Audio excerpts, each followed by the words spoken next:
Hello my dear friend, इस video में हम बात करेंगे बीएससी के बारे में। यहाँ पर आप देखिए तो स्टॉक प्राइस में हमें गिरावट देखने को मिल रही है और एक स्ट्रॉन्ग ड्रॉप कैंडल दिख रही है, यानी कि आने वाले समय में भी हमें गिरावट देखने को मिल सकती है।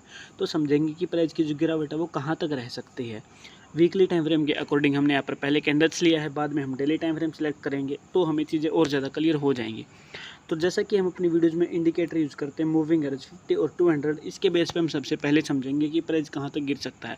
तो मूविंग एवरेज 50 के अकॉर्डिंग जो प्राइस की गिरावट है वो इस रेंज में आ सकती है, इसलिए की रेंज ड्रा कर सकते हैं हम, जो कि 1846 तक है। इस रेंज तक गिरावट की सबसे ज़्यादा पॉसिबिलिटीज हमारी बन रही हैं। इसके अलावा मूविंग एवरेज 200 अगर हम यूज़ करते हैं तो हमें समझ में आता है कि प्राइस 956 इस रेंज में भी गिर के जा सकता है अगर बहुत बड़ी गिरावट होती है, तो जो कि ये रेंज रहेगी आने वाले टाइम में लगभग 900 से लेकर 1200 की रेंज में। अब हम बात करते हैं सबसे अपने इंपॉर्टेंट इंडिकेटर के बारे में, क्योंकि ये जो दोनों इंडिकेटर हैं ये लैगिंग इंडिकेटर हैं। ये आपको इस एवरेज के बेस पे आपको बताएंगे कि प्राइस कहाँ तक जा सकता है, लेकिन इन सभी कैंडल्स के पिवेट्स को कैलकुलेट करके जो इंडिकेटर है वो काम करता है, वो है पिवेट इंडिकेटर। इसको आप दो तरीके से यूज कर सकते हैं, पहला फिबोनाची, दूसरा ट्रेडिशनल।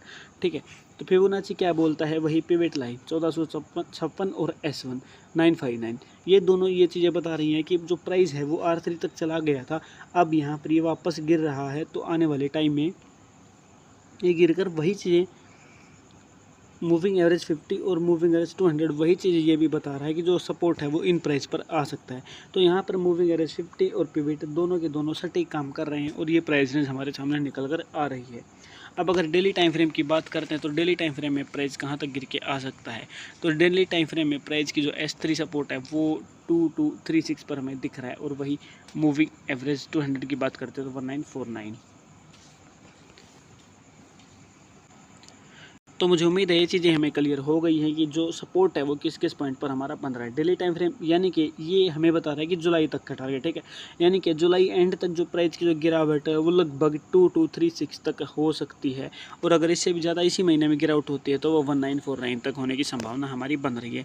और वीकली टाइम फ्रेम के अकॉर्डिंग यानी कि लगभग दिसंबर तक, इस साल के एंड तक अगर प्राइस नीचे गिरता जाता है तो वो 959 तक गिर सकता है। अदरवाइज जो प्राइस है वो 1456 पे आके संभालने की संभावना है। मैं सेबी रजिस्टर्ड नहीं हूँ, इन्वेस्टमेंट की सलाह नहीं दे रहा हूँ, लेकिन चीज़ आपको सिखा रहा हूँ किस तरीके से ये इंडिकेटर्स, लीडिंग इंडिकेटर और लैगिंग इंडिकेटर आपको कंबाइन होकर चीज़ों को समझने में हेल्प करते हैं। आप इनको दूसरे स्टॉक्स पर भी अप्लाई करके देख सकते हैं, जिससे आपके डाउट क्लियर हो जाएंगे। तो इस वीडियो में इतना ही। चैनल पर नए तो चलो जरूर सब्सक्राइब करके वीडियो को लाइक किए बिना बिल्कुल भी ना जाएँ। Thank you very much.